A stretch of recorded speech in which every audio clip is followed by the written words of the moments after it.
Albania Space, kanali më i ri në YouTube. Subscribe, like dhe comment kanalit më të ri të shqiptarëve anë mban botës.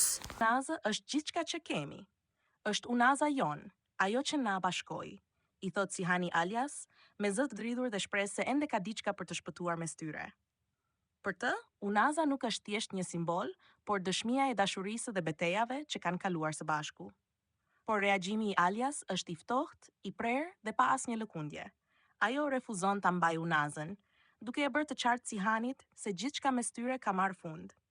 Ndarja e tyre tashmë është zyrtare dhe e vullosur me vendim gjykate, dhe për Alian nuk ka më vend për shpresa të rreme.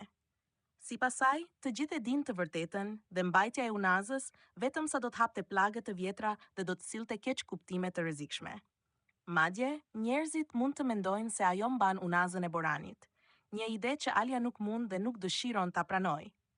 Ndërkohë, tensioni rritet edhe në një tjetër front, ku frika dhe pasiguria marrin përmasa alarmante. Sahini shfaqet thellësisht i shqetësuar për Zerinin, i përndjekur nga mendimi se çfarë mund të bëjë Demiri në çdo moment. Ai ndjen se diçka e errët po përgatitet, por e vërteta që fshihet pas perdeve është edhe më tronditëse. Sahini nuk e di se Demiri ka fshehur një sekret që mund të shkatërrojë gjithçka.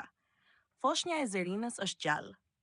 Jo vetëm kaq, por Demiri e ka mbajtur të fshehur qëllimisht, larg syve të familjes dhe të gjithë atyre që kërkojnë të vërtetën.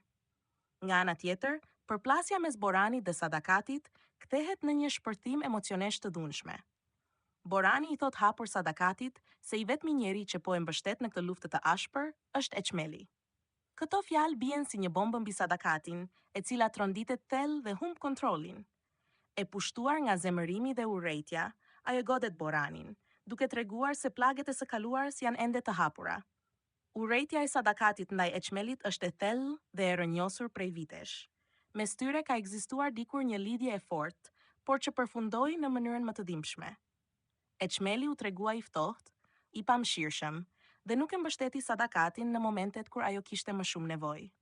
Kjo tradhti emocionale u kthye në një luftë të heshtur, që sot ka shpërthyer hapur. Tani, mes Eçmelit dhe Sadakatit, nuk ekziston më asgjë përveç një lufte të hapur për pushtet, hakmarrje dhe krenari. Një urrejtje e vjetër, e akumuluar ndër vite, që vazhdon të shpërthejë dhe të tërheqë në kaos të gjithë ata që ndodhen përreth, me pasoja që pritet të jenë edhe më të rënda në vazhdim.